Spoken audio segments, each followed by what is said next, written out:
কেউ হাত দেখাতে গেলেই খালি ভয় দেখায় ওই ব্যাটা জ্যোতিষী। খটাস করে পিরিচে চায়ের কাপটা নামিয়ে রাখলো তারেক। ঝাঁকি লেগে এক কানের সোনার রিংটা দুলে উঠল। হিমালয় থেকে নাকি বেটা সিদ্ধি লাভ করে এসেছে, এমন ভয় দেখানো দেখায় ও যা বলে লোকে তখন তাই করতে বাধ্য হয়। পাড়ার চায়ের দোকানে টেবিলে মুখোমুখি বসে তারেকের কথা শুনছে কিশোর। তারেকের ভালো নাম তারেকুল্লাহ, কিশোরের বন্ধু। ঢাকায় পাশাপাশি বাড়িতে থাকতে থাকতে বন্ধুত্ব হয়ে গেছে।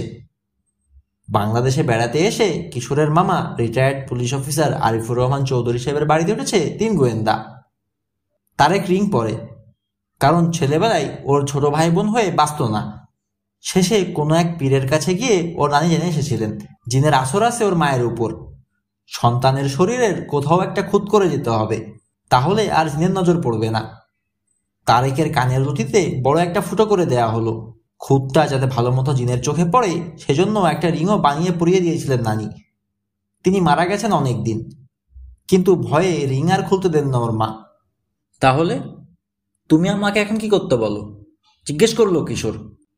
একটা সিঙ্গারা তুলে নিয়ে কামড় দিয়েই আউ করে উঠল তারেক।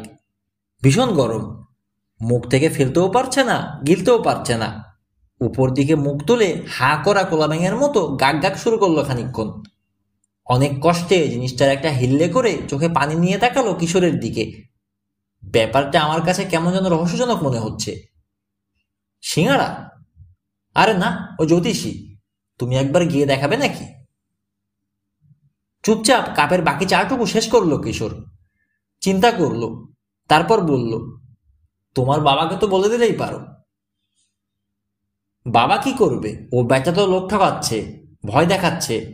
কেউ যদি ওর কথা পুলিশের কাছে রিপোর্ট না করে, শুধু শুধু একজনকে হাতাতে যাবে কেন বাবা? ঠকাচ্ছে যে, এটা বুঝলে কি করে? বুঝেছি, তোমাকে বোঝাতে পারছি না। অনেক ব্যাপার শুধু উপলব্ধি করা যায়, কিন্তু বলে বোঝানো যায় না। আছে না ওরকম? এটাও তেমনি। ভয় দেখায় কিভাবে? একটা ব্যাঙ দিয়ে। এতক্ষণে আগ্রহ দেখা গেল কিশোরের চোখে। ব্যাঙ? সেজন্যই তো বলি রহস্যজনক। মানুষকে বোঝাই, কেউ যদি ওর কথা বিশ্বাস না করে, ব্যাঙের অভিশাপ নামবে তার উপর, ধ্বংস হয়ে যাবে। তুমি কিছু করতে পারলে না? মাথা মুন্ডু ঘোড়ার ডিম কিছুই বুঝলাম না, কি করবো ছাই? আমার মগজটা কি আর তোমার মতো সাত নাকি? ওই ব্যাঙ পেল কোথায়? জঙ্গলে। টুকটাক জানা এক আদিবাসী বুড়ির কাছে নাকি ছিল অনেকদিন। বুড়ি খুশি হয়ে তাকে দিয়ে দিয়েছে ওই জাদুর ব্যাঙ। ব্যাঙটা কি করে? অনেক কিছুই। তুমি বরং একবার গিয়েই দেখো। যাওয়াটা তো কোনো ব্যাপার না, হাত দেখানো ছুঁয়ে চলে যেতে পারো। ফিস কত? 50 টাকা। তবে আমার ধারণা মক্কেল বুঝে দাও মারে বেটা। তুমি গিয়েছিলে কি জন্যে? শেয়ারের ব্যবসায় টাকা খাটালে লাভ হবে কিনা জানতে। কি বলল? কিছুই বলল না, খালি খোঁজ নিতে থাকলো। কত টাকা আছে, কোথায় রেখেছি, কবে বের করে নিয়ে যাব শেয়ার মার্কেটে, এইসব। শেষে ব্যাংক দিয়ে এমন ভয় দেখালো, পালিয়ে আসতে দিশে পেলাম না। বেটা জ্যোতিষী না ছাই, লোকের কাছে কোথায় কি আছে জেনে নিয়ে দলের লোক দিয়ে চুরিদারি হয়তো ওই করে। তার মানে তুমি বলতে চাইছো 50 টাকা খরচ করলে সত্যি সত্যি একটা রহস্য মিলবে? সাংঘাতিক রহস্য, আমি বলছি তোমাকে। নিরাশ হতে হবে না তোমাকে, দেখো। যদি হই, টাকাটা আমি দিয়ে দেবো তোমাকে, যাও। মোটর সাইকেলে যাওয়া আসার তেলের খরচ সহ। বাড়ি ফিরল কিশোর। মোসা আর রবিন ফেরেনি। নিউ মার্কেটে রবিন গেছে কম্পিউটারের উপর লেখা একটা বই কিনতে, মুসা গেছে তার সঙ্গে। মামার পুরনো মোটরসাইকেলটা নিয়েই একাই বেরিয়ে পড়ল কিশোর।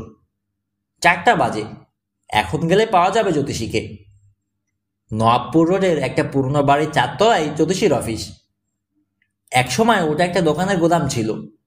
রাস্তা থেকেই দেখা যায় রেলিংয়ে লাগানো বিরাট সাইনবোর্ড, নাম লেখা রয়েছে প্রফেসর ইয়াকুব আলী জ্যোতিষ রত্ন। নিচে তার ডিগ্রির এক বিরাট ফিরিস্তি। তবে সেসব ডিগ্রির মানে বুঝতেও ডিগ্রি নিতে হবে। ডিগ্রির নিচে লেখা মানুষের কোন কোন অসুবিধে তিনি সারাতে পারেন। হেন সমস্যা কিংবা রোগবালাই নেই যেটা তিনি দূর করতে পারেন না। প্রয়োজনে চুক্তিপত্রে স্বাক্ষর করতেও রাজি আছেন। মুচকি হাসলো কিশোর। ঢাকা শহরে অমন সাইনবোর্ড অনেক জায়গাতেই চোখে পড়ে। মোটর সাইকেল রাস্তার কিনারে রেখে বিল্ডিং এর এক পাশের সরু সিঁড়ি বেয়ে উপরতলায় উঠে এলো সে। বারান্দা পেরিয়ে এসে দাঁড়ালো জ্যোতিষের অফিসের দরজায়। টুলে দারোয়ান বসে আছে, ভাবলেশীন চেহারা, ভেতরে কোনো মক্কেল নেই। তাই অপেক্ষা করতে হলো না কিশোরকে। ভেতরে ঢুকতেই পেছনের ঘরে ঘন্টা বাজার শব্দ কানে এলো। ছোট একটা ঘর, আসবাবপত্র নেই, কেবল কাঠের একটা ফোল্ডিং চেয়ার ছাড়া। দেয়ালে ঝোলানো একজন মধ্যবয়সী মানুষের চমৎকার ছবি। সুন্দর চেহারা লোকটার, চাপ দাড়ি, খাড়া নাক, মাথায় পাগড়ি। পাগড়ি থেকে যেন আলোকরশ্মি ফুটে বেরোচ্ছে। চেয়ারে বসলো কিশোর। ঘরে আর কিছু দেখার নেই, তাই তাকিয়ে রইল ছবিটার দিকে। কয়েক মুহূর্ত পর নড়ে উঠল ছবির চোখ। ভুরু কুচকে গেল কিশোরের। ভুল দেখলো না তো? না, আবার নড়েছে। বুঝে ফেললো সে ব্যাপারটা। দেয়ালে ছিদ্র আছে, পেছন থেকে কালো টেপ লাগিয়ে আটকানো ছিল। টেপ সরিয়ে কোনো মানুষ এখন চোখ রেখেছে সেখানে, ওকে দেখছে। গোপন মাইক্রোফোনে বেজে উঠল একটা মধুর কণ্ঠ, এসো, ভেতরে এসো।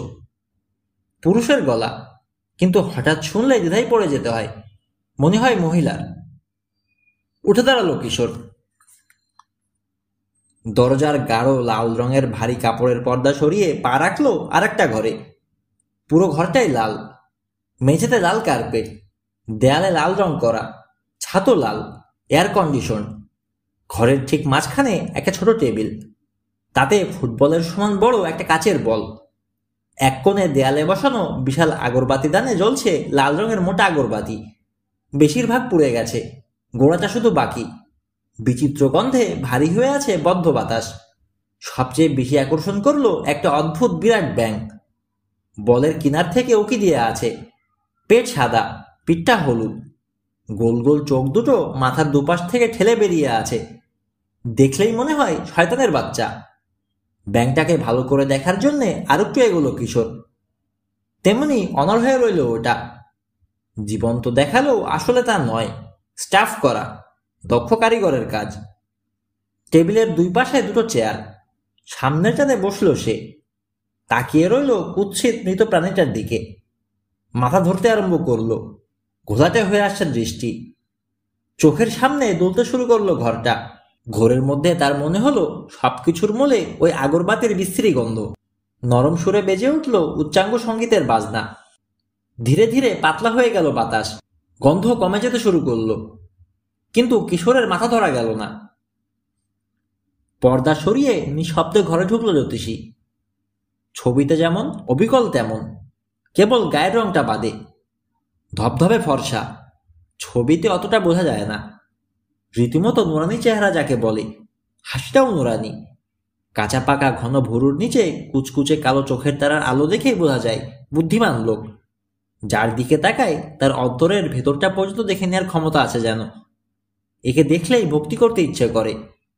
কোনো রকম যে শয়তানি করতে পারে তা বিশ্বাসই হয় না। কেমন আছো কিশোর? মোলায়েম মিষ্টি কণ্ঠে জিজ্ঞেস করলো জ্যোতিষী। স্তব্ধ হয়ে গেল কিশোর। বিস্ময়ে চোখ পিটপিট করতে লাগলো। জ্যোতিষী তার নাম জানলো কিভাবে? যেন তার মনের কথা পড়তে পেরে হেসে উঠল জ্যোতিষী। তোমার আসল নাম কিশোর পাশা, আমেরিকায় থাকো, ঢাকায় মামার বাসায় বেড়াতে এসেছো, গোয়েন্দাগিরি করতে ভালোবাসো, এখানে এসেছো রহস্যের খোঁজে। হ্যাঁ, এসো, তোমাকে রহস্য দিচ্ছি। এই ব্যাঙটাকে দু হাতে তালুতে চেপে ধরো তো দেখি। ব্যাঙটার গায়ে হাত দেওয়ার কথা ভাবতেই গা শিরশির করে উঠল কিশোরের। ধরতে পারবে না, এরকম কিছু বলার জন্য মুখ খুলতে গিয়েও পারল না। কে যেন তার সমস্ত শক্তি হরণ করে নিয়েছে। ধরো ব্যাঙটা, তীক্ষ্ণ কণ্ঠে আদেশ এলো এবার। তোলো, শক্ত করে ধরে রাখো। ওটার জাদু শক্তি আমাকে তোমার ভবিষ্যৎ দেখাতে সাহায্য করবে। মিনমিন করে কি যে বলতে চাইলো কিশোর নিজে জানে না। নির্দেশ পালন করল। দুর্বোধ্য ভাষায় বিড়বিড় করে কি বলতে লাগলো জ্যোতিষী। কিছুই বুঝতে পারল না কিশোর। তবে ভাষাটা আরবি নয়, এ ব্যাপারে নিশ্চিত। হবে হয়তো হিমালয়ের আদিবাসীদের কোনো ভাষা। আচমকা ধড়াস করে এক লাফ মারল কিশোরের হৃৎপিণ্ড। মনে হলো জ্যান্ত হয়ে যাচ্ছে ব্যাঙটা। চোখ বড় বড় করে তাকিয়ে দেখে, সত্যিই গলার কাছে ফুলে উঠছে ওটার। শেষে ডেকেই উঠল ক্রোক ক্রোক করে। আর একটু হলে হাত থেকে ছেড়ে দিত ওটা কিশোর। মুহূর্তের জন্যে ওর চোখ থেকে চোখ সরালো জ্যোতিষী। চাবুকের মতো শপক করে উঠল তীক্ষ্ণ কণ্ঠ, খবরদার, ছেড়ো না। ব্যাঙের অভিশাপে ধ্বংস হয়ে যাবে, তাহলে গোষ্ঠী সহ উজাড় হয়ে যাবে তোমার। কাচের বলের দিকে দৃষ্টি সরাল জ্যোতিষী, যেন ওটার মধ্যে ফুটে উঠেছে সমস্ত দৃশ্য। কিশোর কিছু দেখতে পেল না। বলের দিকে তাকিয়ে থেকে ফিসফিসে একঘেয়ে কণ্ঠে বলতে লাগলো জ্যোতিষী, মহাবিপদ দেখতে পাচ্ছি আমি তোমাদের, তোমার এবং তোমার মামার। এক অজানা শত্রু তোমাদের ক্ষতি করার জন্য তৈরি হচ্ছে। মুখ তুলে কিশোরের দিকে তাকালো সে। চোখের তীক্ষ্ণ দৃষ্টি যেন বর্ষার ফলার মতো এসে বিদ্ধ করলো ওর চোখকে। স্টেডিয়ামে ইলেকট্রনিক্সের দোকান দিয়েছেন তোমার মামা, ব্যবসা খারাপ, তাই না? চুপ হয়ে আছে কিশোর। কণ্ঠ আরো তীক্ষ্ণ করে প্রায় চিৎকার করে উঠল জ্যোতিষী, জবাব দাও। জিভ আড়ষ্ট হয়ে গেছে কিশোরের। মাথা ঝাঁকিয়ে কোনো মতে বলল, হ্যাঁ। আবার বলের দিকে তাকালো জ্যোতিষী। বিপদটা স্পষ্ট হচ্ছে এখন। তোমার মামার দোকানের বিদেশি আয়রন সেফ, যেটাতে টাকা থাকে, সেদিকে নজর পড়েছে লোকটার। ওটাকে অভিশপ্ত করার জন্যে কোনো একটা জিনিস দোয়া পড়ে রেখে দিয়েছে। সে ছাড়া একমাত্র আমি চিনতে পারবো জিনিসটা, অভিশাপ ছাড়াতে পারবো, গোপনে, যখন কেউ থাকবে না। না হলে আর কোনোদিনই ব্যবসা ভালো হবে না তোমার মামার। সেফের কম্বিনেশন লকের নম্বর বলো। প্রচণ্ড এক ঘূর্ণিপাকের মধ্যে ঘুরপাক খাচ্ছে যেন কিশোরের মগজ। চিন্তা এলোমেলো হয়ে যাচ্ছে, কিভাবে কি ঘটছে বুঝতে পারছে না। একটা কথা অস্পষ্টভাবে নড়াচড়া করছে মনের কোণে। জ্যোতিষীর সামনে বেশিক্ষণ বসে থাকলে তার পরিবারের সমস্ত গোপন কথা তার মুখ থেকে আদায় করে নেবে লোকটা। এখনো সময় আছে, নিজেকে সাবধান করলো কিশোর। মাথাটা পুরোপুরি গুলিয়ে যাওয়ার আগেই বেরিয়ে যাও। উঠে দাঁড়ালো সে। সমস্ত ইচ্ছাশক্তিকে একত্র করে হাত থেকে ছেড়ে দিল ব্যাংকটা। টেবিলে পড়লো ওটা ধূপ করে। পকেট থেকে একটা 50 টাকার নোট বের করে টেবিলে ফেলে দিয়ে সোজা হাঁটা দিল দরজার দিকে। তাকে থামতে আদেশ করলো জ্যোতিষী। ব্যাঙের অভিশাপের দোহাই দিল।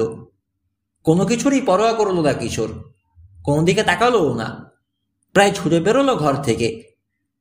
পেছনে ক্ষণক্ষণে হাসি হেসে উঠল জ্যোতিষী। খানিক আগে এত মোলায়েম স্বরে কথা বলেছিল যে লোকটা, তার এই ভয়ানক হাসি বিশ্বাস করতেও কষ্ট হয়। প্রথম ঘরটা পার হয়ে একটানে দরজা খুলে বাইরে বেরোলো সে। টুলে বসে আছে দারোয়ান, তেমনি ভাবলেশীন চেহারা। কিভাবে যে বারান্দা পেরিয়ে সিঁড়ি ভেঙে নিচে নামলো কিশোর বলতে পারবে না। খোলা বাতাসে আস্তে আস্তে মাথার ঘোলাটে ভাবটা কেটে যেতে লাগলো। স্বাভাবিক হয়ে আসে চিন্তা শক্তি। মোটরসাইকেল স্টার্ট দিল। গুলিস্তান পার হয়ে খোলা রাস্তায় এসে পড়তে পড়তে পুরোপুরি সাফ হয়ে গেল মাথা। জ্যোতিষের অফিসে ঘটে যাওয়া ঘটনাগুলো নিয়ে ভাবতে শুরু করলো। প্রথম প্রশ্ন, জ্যোতিষী ওর নাম জানলো কি করে? সহজ জবাব, বাংলাদেশে এসে এমন জটিল কয়েকটা রহস্য সমাধান করেছে সে, পুলিশও চমৎকৃত হয়েছে। খবরগুলো লুফে নিয়েছে পত্রিকাওয়ালারা, তার নামধাম সবই ছেপেছে। জ্যোতিষী নিশ্চয়ই পত্রিকায় তার ছবি দেখেছিল, তাকে অফিসে দেখার সঙ্গে সঙ্গে চিনে নিয়েছে। এ থেকে একটা ব্যাপার প্রমাণিত হলো, ইয়াকুবাদের স্মৃতিশক্তি খুব প্রখর, কাউকে একবার দেখলে সহজে ভোলে না। দ্বিতীয় প্রশ্ন, তার মামার নাম জানলো কি করে? জবাব, পত্রিকা থেকেই। তার সাক্ষাৎকারে তার মামার কথাও বলা হয়েছিল। তৃতীয় প্রশ্ন, ব্যবসা খারাপ জানলো কি করে? জবাব, স্রেফ অনুমান। ইদানিং ব্যবসা কেমন জিজ্ঞেস করলে একটাই জবাব দেয় বেশিরভাগ ব্যবসায়ী, ভালো না। আন্দাজে সেটাই ছুড়ে দিয়েছে জ্যোতিষী, লেগে গেছে জায়গা মতো। চতুর্থ প্রশ্ন, ও রহস্যের খোঁজে গেছে জানলো কি করে? এটাও অনুমান। গোয়েন্দাগিরির যার ঝোঁক আছে, রহস্য খুঁজতে সে যেতেই পারে। এ থেকে আর একটা ব্যাপার স্পষ্ট হচ্ছে, তা হলো ইয়াকুব আলী যা করছে সেটা লোকের কাছে রহস্যজনক মনে হতে পারে এবং এ ব্যাপারে সে সচেতন।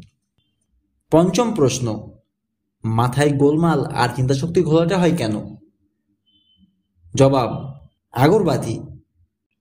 এমন কোনো রাসায়নিক পদার্থ মেশানো থাকে যেটার ধোঁয়ায় শ্বাস নিলে মগজে গোলমাল শুরু হয়ে যায়। ষষ্ঠ প্রশ্ন, তাহলে জ্যোতিষীর হয় না কেন? জবাব, ঘরের মধ্যে কোথাও লুকানো এক্সস্ট ফ্যান রয়েছে, ফ্যানটি চালানোর আগে বাজনা চালু করে দেওয়া হয়, যাতে বাজনার শব্দে ফ্যানের শব্দ ঢাকা পড়ে যায়। ঘরের বদ্ধ বিষাক্ত বাতাস বের করে দেওয়ার পর ভেতরে ঢোকে জ্যোতিষী। সপ্তম এবং শেষ প্রশ্ন, মরা ব্যাঙ জ্যান্ত হলো কি করে? এই একটা ব্যাপার খুবই রহস্যজনক মনে হলো কিশোরের কাছে। জবাবটা সে কিছুতেই খুঁজে পেল না। একটা ব্যাপার নিশ্চিত হয়ে গেল সে, তারেকের অনুমান ঠিক।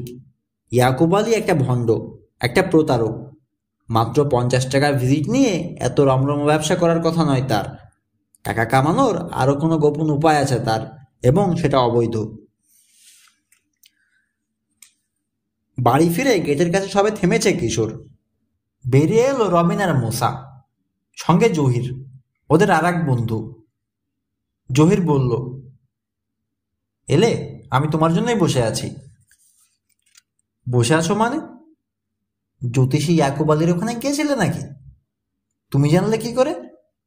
তারেকের কাছে। গুলির মাথায় ওর সঙ্গে দেখা, তোমার কথা বলল। ওর সঙ্গে নাকি তোমার কথা হয়েছে, জ্যোতিষীর কাছে যাবে বলেছ তুমি তাকে। হ্যাঁ, ওখান থেকেই এলাম।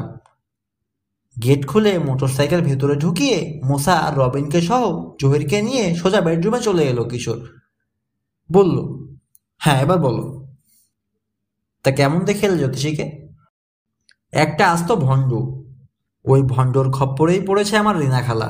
জহির বলল, অল্প বয়সে বিধবা হয়েছেন নিঃসন্তান মিসেস রিনা শিকদার, মৃত বোনের একমাত্র এতিম ছেলে। অর্থাৎ জহিরকে নিজের কাছে রেখে মানুষ করছেন। সবসময় অনিশ্চয়তায় ভোগেন, প্রায় দুঃস্বপ্ন দেখেন। হঠাৎ করে জোয়ান স্বামী ক্যান্সারে মারা যাওয়ার পরই এই রোগটা হয়েছে তার। ডাক্তার তো আছেই, পীর ফকির আর জ্যোতিষী গণকদের ওখানেও ধর্ণা দিয়ে বেড়ান। জহিরের কথা থেকে জানা গেল কিভাবে ভণ্ড ইয়াকুব আলীর খপ্পরে গিয়ে পড়েছেন তিনি। জহির বলল, এক টেলিফোন মিস্ত্রির কাছে ওর নাম শোনে খালা, দেখা করতে গেল। বাড়ি ফিরল খুব মন খারাপ করে। ভয়ও পেয়েছে মনে হলো খুব। জিজ্ঞেস করলাম, কিছু বলল না। কয়েকদিন পর আবার জ্যোতিষীর ওখানে গেল, মন আরো খারাপ করে ফেলল। তারপর প্রতি সপ্তাহে অন্তত 2-3 বার করে যেতে লাগলো। শোচনীয় হয়ে উঠল অবস্থা, চিন্তায় পড়ে গেছি। জ্যোতিষীর কাছে কেন যায় জানো? মাথা নাড়ল জহির। নতুন কোনো পীর ফকির কিংবা জ্যোতিষীর কথা শুনলেই তার কাছে ছুটে যায় খালা। ভাবে এইবার বুঝি তার রোগ সারানোর একটা উপায় হলো, কিন্তু লাভ আর হয় না। হতাশ হয়ে কিছুদিন পর তার কাছে যাওয়া বন্ধ করে, নতুন কাউকে খোঁজে। এবার ক্ষতি হচ্ছে বুঝতে পেরেও যাওয়া বন্ধ করতে পারছে না। ব্ল্যাকমেলের শিকার না তো?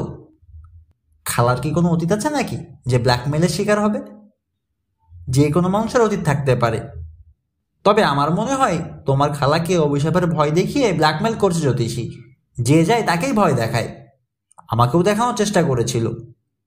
হেসে ফেললো মুসা। তোমাকে? তা ভয় পেয়েছিলে? একেবারে যে পাইনি তা বলতে পারবো না। মহাধড়ি বাজলো কই ইয়াকুব আলী। তারেক বলল, তার ওই শয়তানিটা বন্ধ করা দরকার, নইলে কতজনের যে ক্ষতি করবে। ভুরু কুচকে চিন্তা করতে লাগলো কিশোর। জহির বলল, ইদানিং আরেক রোগ হয়েছে খালার। রাত দুপুরে চিৎকার করে ওঠে। তার ঘরে নাকি ভূত ঢোকে, প্রায় ভূত দেখে। তোমার কি ধারণা ওটাও রোগ? রোগ ছাড়া আর কি। কিসের ভূত জানো? ব্যাঙের। ব্যাঙ? তাই বলো? আমি শিওর জ্যোতিষীর ওই ব্যাঙটাই তোমার খালার মগজে গেড়ে বসেছে। মহিলার সর্বনাশ করে দিচ্ছে শয়তানটা। কাল বিকেলে বড়িগঙ্গার ধার দিয়ে হেঁটে আসছিলাম আমি আর খালা। হঠাৎ একটা ব্যাঙ রাস্তা থেকে লাফ দিয়ে উঠে একেবারে খালার সামনে দিয়ে গিয়ে পড়ল নদীতে। চিৎকার দিয়েই খালা বেহুশ। লোকজন ডেকে ধরাধরি করে রিকশায় তুলে অনেক কষ্টে বাসায় আনলাম। তখনই ঠিক করেছি এর একটা বিহিত করতেই হবে। জ্যোতিষীর কাছে যাওয়া বন্ধ করাতে হবে। কিন্তু এমনি বললে তো আর শুনবে না। বদমাস্টার শয়তানি ফাঁস করে দিতে হবে, আর এজন্য তোমার সাহায্য দরকার আমার। মাথা কাত করলো কিশোর, করব।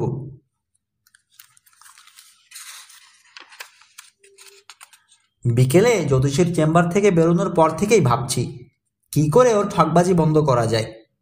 যাকে এই ভূতের ব্যাপারটা কি বলো তো? খালার কল্পনা সত্যি কি তাই? কেন, তোমার সন্দেহ হচ্ছে নাকি? তুমি তো জানতাম যে ভূত বিশ্বাস করো না। তা করি না, কিন্তু প্রায়ই তোমার খালা একই ভূত দেখবে কেন? জ্যোতিষীর চেম্বারে গিয়ে একই ব্যাঙ দেখে বলে? আমার তা মনে হয় না, অন্য কোনো কারণ আছে। আচ্ছা, কি করে জানা যায় বলো তো? একটাই উপায়, আমাদের বাড়িতে তোমার রাত কাটানো। 3 জনের থাকার জায়গা হবে। 2 সহকারীর কথা বলল কিশোর। আরও একজন সঙ্গে নিলেও হবে। একটা মুহূর্ত ভেবে নিয়ে উঠে দাঁড়ালো কিশোর। বসো, আমরা জামা কাপড় গুছিয়ে নিই। পুরান ঢাকায় থাকে জহিররা। বাড়িটা বিশাল, রিনা খালা দাদার আমলের।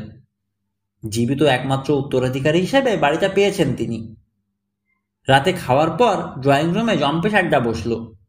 গল্প করতে বসলো সবাই, রিনা খালা, কিশোর, মুসা, রবিন, জহির, তারেক, সবাই। বাড়িতে আরো 3জন লোক ছিল, এখন তাদের একজন মাত্র আছে, পৌর আব্বাস মিয়া।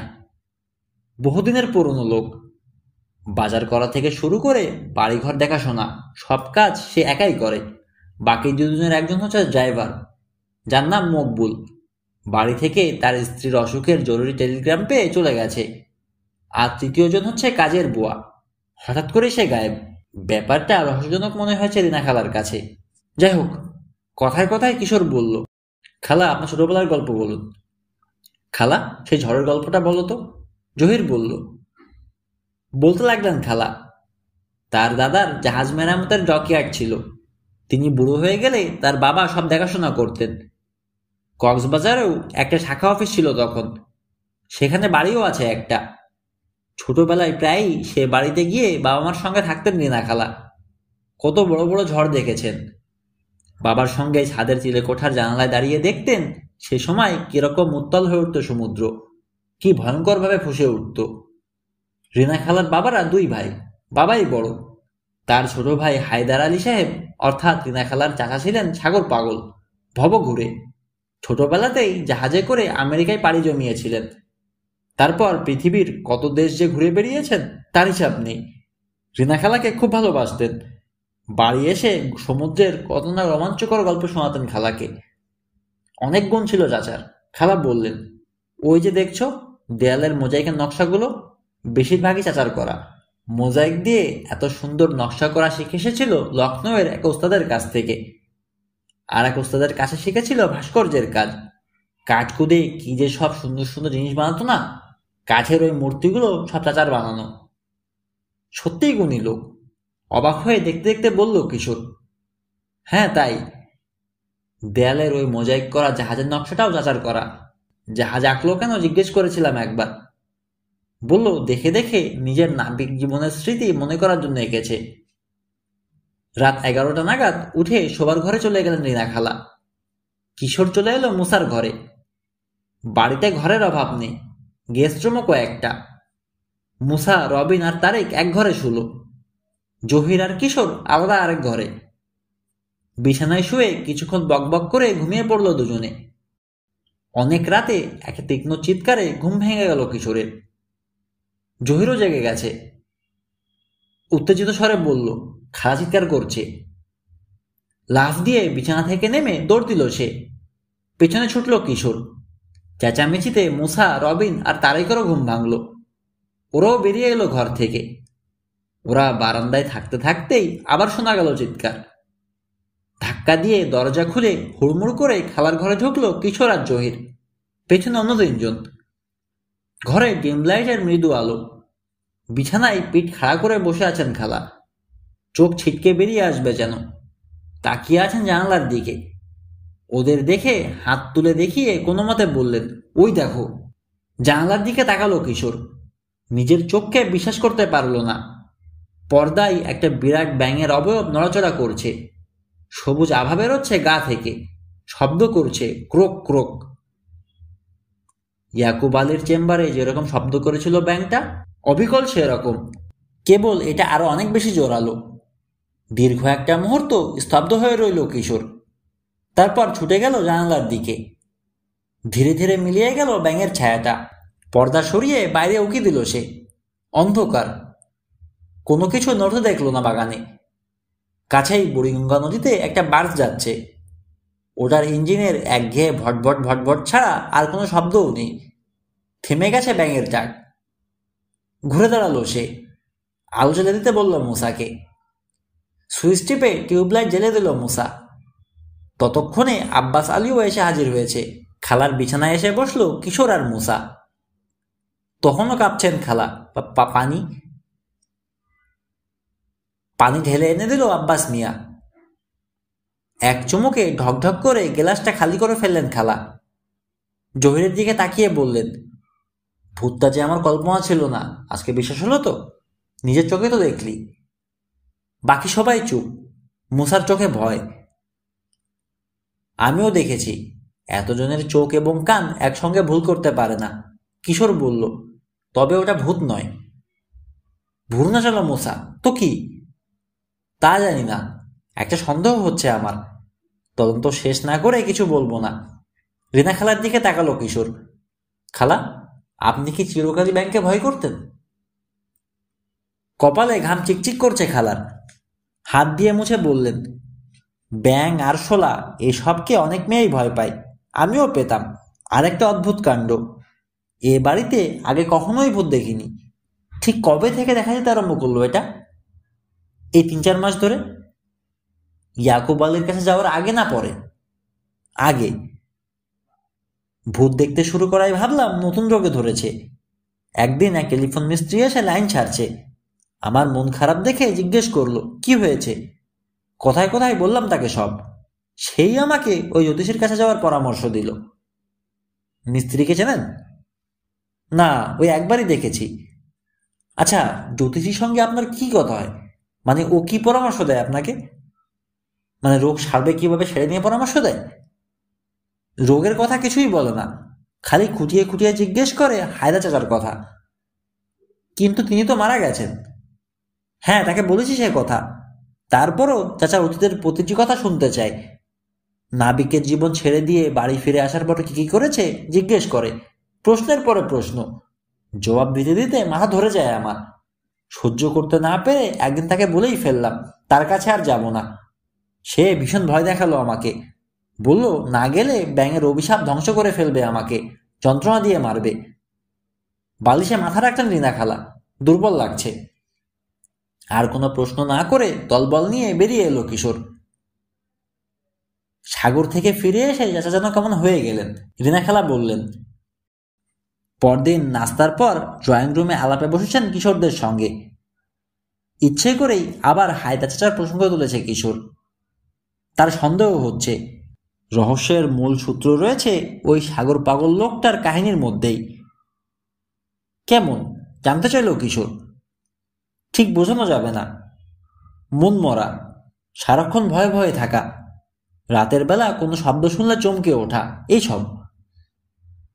কোনো বিশেষ কথা কি কখনো বলেছেন তিনি? বিশেষ কথা? হ্যাঁ, অস্বাভাবিক কিছু। কপালে আঙুলের টোকা দিলেন 2-3 বার রিনা খালা। মনে করার চেষ্টা করলেন। তারপর বললেন, না তেমন কিছু না, তবে মৃত্যুর আগে প্রলাপ বকার মতো করে বিড়বিড় করে বলেছে 7টা পাথর সত্যি কথা বলবে, আমার গোপন কথা বাক্সায় বন্দি থাক চিরকাল। জহিরের দিকে তাকালো কিশোর। তারপর একে একে 2 সহকারীর দিকে। দুজনের চোখেই বিস্ময়। এইসব কথা কি ইয়াকুব আলীকে বলেছেন আপনি? জানতে চাইল কিশোর। বলেছি। 7টা পাথর ভর্তি একটা বাক্সও দিয়েছি তাকে, আমার কাছে চেয়েছিল। বাক্সটা পাওয়া গেছে চাচার ঘরে, একটা তাকের মধ্যে। প্রচণ্ড উত্তেজনায় জ্বলে উঠল কিশোরের চোখ। আগ্রহে গলা বাড়িয়ে দিল। কি পাথর? তুমি যা ভাবছ তা না, মণিমুক্ত হীরা নয়, অতি সাধারণ পাথর। ওগুলো কোথায় এখন? জ্যোতিষীর কাছে। দিলেন কেন? ব্যাঙের অভিশাপের ভয়। জহিরের দিকে তাকালো কিশোর। ব্ল্যাকমেইলটা কিভাবে করে দেখলে তো? শয়তানটার মূল ব্যবসা তাহলে ব্ল্যাকমেইলিং। ফিরে তাকালো রিনা খালার দিকে। পাথরগুলো দেখার পর কি বলল? বলল, এগুলো আসল জিনিস নয়, আসলগুলো দিতে হবে তাকে। কোথায় আছে ওগুলো জানেন? মাথা নাড়লেন রিনা খালা। ভাবতে লাগলো কিশোর। চোখ পড়ল দেয়ালের গায়ে মোজাইকে আঁকা জাহাজটার দিকে। হঠাৎ শক্ত হয়ে গেল সে। উঠে দাঁড়িয়ে পায়ে পায়ে এসে দাঁড়ালো ছবিটার কাছে। কি কিছুক্ষণ দেখে ফিরে তাকিয়ে হাত নেড়ে ডাকলো সহকারীদের, এই দেখে যাও। উঠে এলো মুসা। রিনা খালাও এসে দাঁড়ালেন তার পাশে। বন্ধুদের দেখালো কিশোর, দেখো জাহাজটা আঁকা হয়েছে ঠিক 7টা পাথরের মধ্যে, এর বাইরে একটুও বেরোয়নি কোনো দিকে। ভালো করে লক্ষ্য করলে বোঝা যায় যে 7টা পাথরে আঁকা হয়েছে জাহাজটা। সে পাথরগুলো গায়ে গায়ে লেগে একটা ত্রিভুজ তৈরি করেছে। পাথরগুলোতে হাত বোলালো কিশোর, চাপ দিয়ে দেখলো, ছুরি দিয়ে খসালো ফাঁকগুলোতে। না, কোথাও কোনো ফাঁক ফোকর নেই, একেবারে নিরেট। ব্যাপারটা নিয়ে কথা বলছে ওরা। এই সময় দরজার বেল বাজলো। খুলে দিল আব্বাস মিয়া। একজন লোককে নিয়ে ফিরল। 40-এর কাছাকাছি বয়স লোকটার, কাঁধে ঝোলানো ক্যামেরা। নিজের পরিচয় দিল, আমার নাম ওবায়দ মাওলা, সাংবাদিক। আমাদের পত্রিকার সম্পাদক সাহেব বললেন ঢাকা শহরের পুরনো বাড়িগুলোর উপর একটা প্রতিবেদন করতে। আপনাদেরটাও তো অনেক পুরনো, সেজন্য এসেছি। কিছু প্রশ্ন ছিল। বসুন। রিনা খালা বললেন, তা কি প্রশ্ন আপনার? আগে ঘরটার কয়েকটা ছবি তুলে নি, তারপর বলছি। পটাপট মোজাইকের নকশাগুলোর ছবি তুলতে আরম্ভ করলো লোকটা। জাহাজের নকশাটার ছবি তুললো, তারপর বলা নেই কওয়া নেই পকেট থেকে একটা ছুরি বের করে ধারগুলো খোঁচাতে শুরু করলো। লাফ দিয়ে উঠে তার পাশে চলে এলো কিশোর। এগুলো খোঁচাচ্ছেন কেন? দেখছি আলগা কিনা। এর সঙ্গে প্রতিবেদনের কি সম্পর্ক? লিখব, এত বছরের পুরনো মোজাইক, তাও এতটুকু নষ্ট হয়নি। লোকটার কথা বিশ্বাস করতে পারল না কিশোর। সন্দেহজনক আচরণ। জিজ্ঞেস করলো, আপনি কোন পত্রিকায় কাজ করেন কি যেন বললেন? নাম বলিনি। তাহলে দয়া করে এখন কি বলবেন? রেগে উঠল লোকটা। কি, একটা পুচকে ছোড়ার কাছে আমার কৈফিয়ত দিতে হবে? থাক, নিলাম না তোমাদের সাক্ষাৎকার। এই একটা বাড়ির কথা পত্রিকা না লিখলেও চলবে। গটমাট করে বেরিয়ে গেল সে।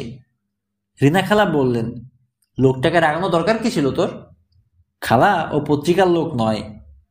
আমি শিওর পাথরগুলোই দেখতে এসেছিল সে। একটা কিছু বের করার চেষ্টায় আছে। দুপুরে খাওয়ার পর ঘন্টা 2-এর জন্য বেরোলো কিশোর। সঙ্গে নিল তারেককে। জরুরি কাজ আছে। বাকি সবাইকে থাকতে বলল বাড়িতেই। খুব সাবধানে থাকবে সবাই। ওবায়দ মাওলা আবার আসতে পারে, বলা যায় না। বিকেলের আগেই ফিরে এলো সে, একা। তারেক আসেনি। সন্ধ্যার আগে আগে শুরু হলো বৃষ্টি। আকাশ কালো করে নামলো। আব্বাস মিয়া বাজারে গেছে। ড্রয়িং রুমে চা খেতে খেতে সকালের ঘটনাটা নিয়ে রেনা খালার সঙ্গে আলোচনায় বসলো কিশোর। তার সঙ্গে অন্য 3জন। আবার উঠল হায়দা চাচার গল্প। কিছুক্ষণ পর কিশোর বলল, ওনার ঘরটা দেখা যায়? রিনা খালা বললেন, কেন যাবে না, এসো। চাবি এনে তালা খুলে দিলেন তিনি। ভেতরে বদ্ধ বাতাস, পুরনো গন্ধ। চারপাশে তাকাতে তাকাতে কিশোর জানতে চাইল, খোলা হয় না নাকি? না, চাচা মরার পর সেই যে বন্ধ করা হয়েছে, পরিষ্কার করার জন্য খোলা হয় না। কেউ আসে না এ ঘরে। তার মানে তিনি থাকতে যেভাবে সাজানো ছিল সেভাবেই আছে? মাথা ঝাঁকালেন রিনা খালা। বিরাট একটা ছবি টাঙানো দেয়ালে। নাবিকের পোশাক পরা সুদর্শন তরুণের ছবি। ইনি হায়দার আলী সাহেব, বলে দিতে হলো না কিশোরকে। ঘরের একধারে অনেক বড় একটা শোকেস, তাতে বিচিত্র সব জিনিস। বেশিরভাগই জাহাজদের কাজে লাগে। কম্পাস, দূরবীন, লগবুক, ছোট তামার তৈরি খেলনা, নোঙর, শেকল, আরো নানা জিনিস। শোকেসের উপরে একটা কাচের বাক্সে ভরা কাঠের তৈরি একটা 2 মাস্তুলের পালতোলা জাহাজ। রিনা খালা বললেন, ওটা চাচা বানিয়েছিল। এগিয়ে গেল কিশোর। খুব সুন্দর তো। একটা ব্যাপার বিস্মিত করলো ওকে। জাহাজের 2 পালে দুটো ব্যাঙ আঁকা। হঠাৎ কি মনে হতে বিদ্যুৎ খেলে গেল যেন ওর শরীরে। ঝট করে ফিরে তাকালো রিনা খালার দিকে। জাহাজটা বের করে দেখতে পারি? দেখো না, নির্লিপ্ত কণ্ঠে বললেন রিনা খালা। কৌতূহল হলো মুসার। কিশোরের পাশে এসে দাঁড়ালো। ততক্ষণে বাক্স থেকে জাহাজটা বের করে ফেলেছে কিশোর। নাড়াচাড়া করতে গিয়ে একটা পালে হাত লাগলো। সন্দেহ হলো তার। 2 আঙুলে টিপে দেখলো 2 পরত কাপড় দিয়ে তৈরি পালের ভেতরে খসখস করছে কাগজের মতো কিছু। বের করতে সময় লাগলো না কিশোরের। কাগজের টুকরোই। লেখা রয়েছে, 7টা পাথর সত্যি বলবে, আমার গোপন কথা বাক্সেই বন্দি থাক চিরকাল। জহিরের দিকে তাকালো কিশোর। কি বুঝলে? বিমূঢ়ের মতো মাথা নাড়ল জহির। কিছুই না। এর মানে কি? কাগজের টুকরোটা পকেটে রাখলো কিশোর। জাহাজটা আবার বাক্সে রেখে দিয়ে বলল, আর কিছু দেখার নেই এখানে, ড্রয়িং রুমে চলো। আমার মনে হয় রিনা খালার হায়দার চাচা কি বলতে চেয়েছেন বুঝতে পেরেছি।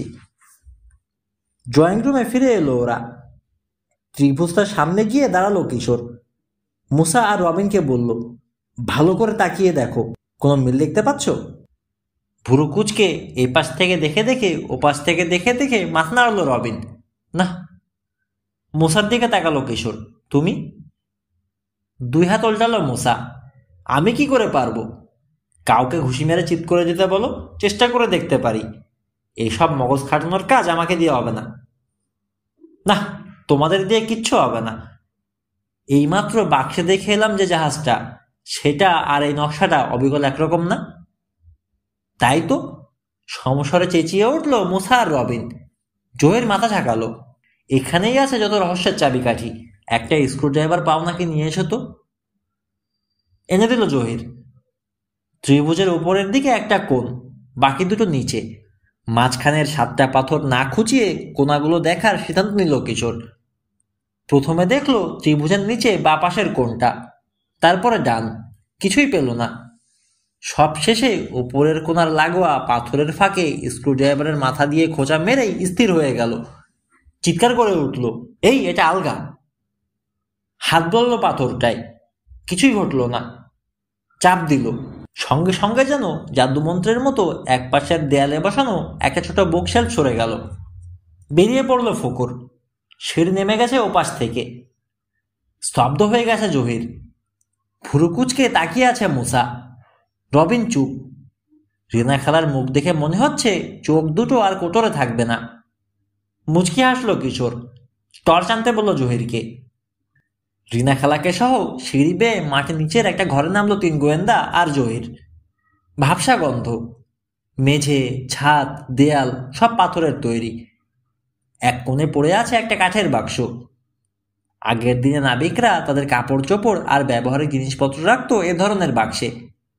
বাক্সটার উপরে একটা চীনামাটির ব্যাঙ বসে আছে। এগিয়ে গেল কিশোর। ব্যাঙটা সরিয়ে রেখে বাক্সের ডালা খুলল। আর একবার অবাক হওয়ার পালা।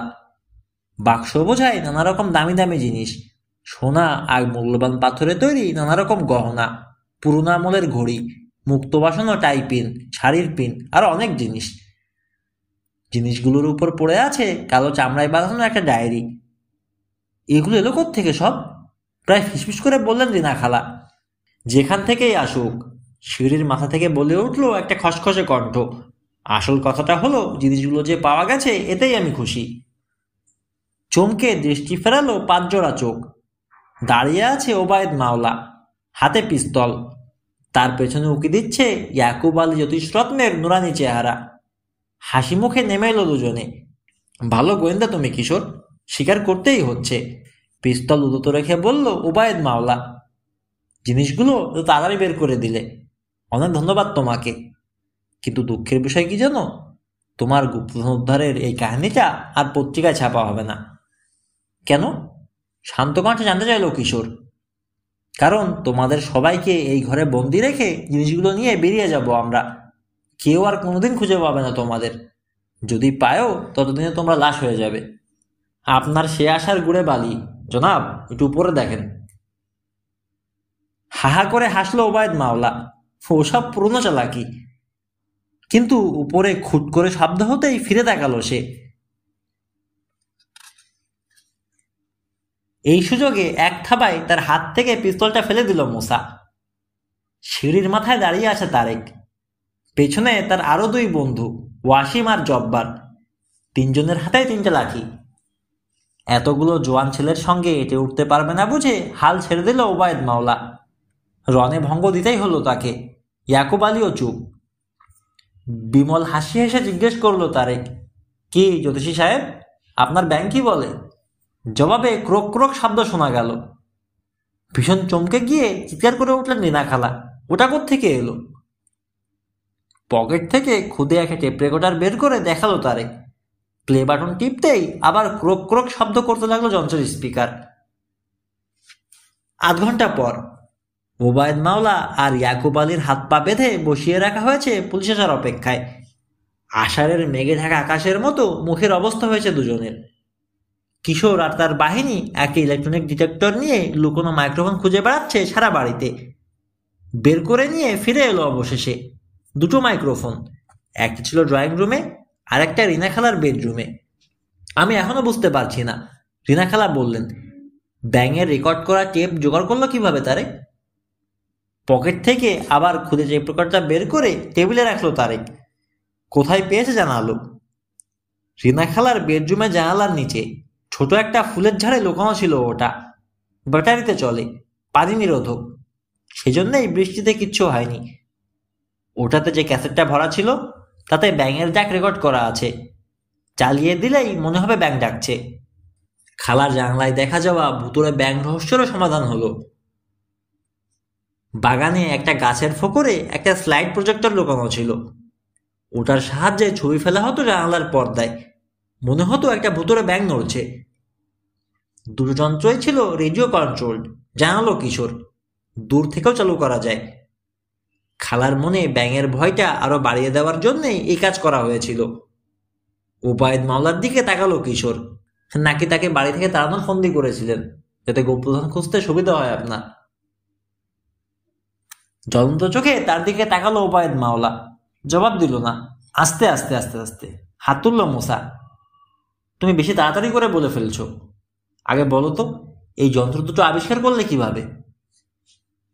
কাল রাতে ব্যাঙের ছবিটা দেখে আন্দাজ করে নিয়েছিলাম আমি, জবাব দিল কিশোর। দুপুরে সেজন্যই বেরিয়েছিলাম। তারেককে বলে দিলাম কি কি করতে হবে। আমার কথা মতো চুপে চুপে এসে পেছনের গেট দিয়ে বাগানে ঢুকেছে ও। খুঁজে বের করেছে জিনিস দুটো।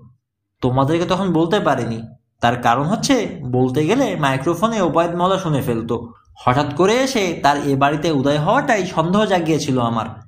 নিশ্চয়ই কোনোভাবে আমাদের কথা শুনেছে সে। আর সেই কোনোভাবেটা হচ্ছে মাইক্রোফোন, এছাড়া আর কিছুই নয়।